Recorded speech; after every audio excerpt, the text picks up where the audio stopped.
Čau visiem! Labākais kulinārijas kanāls šeit, un šodien es jums iemācīšu, kā pagatavot gardu vrapu. Sāksim ar vistas gaļu, garšvielas, sedziņa un mērce.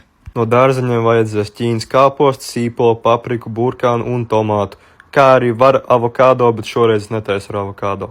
Te jau mēs sākam griezt, sagriežam papriku, sagriežam tomātu. Sīpols nav obligāti sastāvdaļa, bet man patīk viņu likt vrapā. Kā zinām, no sīpoliem vienmēr gribas raudāt, tāpēc esam uzmanīgi ar šo. Sīpols veiksmīgi sagriezts, tagad ņemam burkānu un sākam rīvēt. Atceramies tikai rīvējot burkānu, kur beidzas burkāns un kur sākas pirksts. Tagad, kad visi dārzeņi ir sagriezti, mēs saliekam šādā kompozīcijā un mēs ņemsim no šejienes un liksim virsū vrapam. Bet pagaidi, galvenā sastāvdaļa - gaļa. Mēs paņemam, iebaram garšvielu. Es zinu, ka es strāpīju pāri, bet tas nekas. Un pēc tam mēs samaisīsim un esam gatavi likt uz pannas.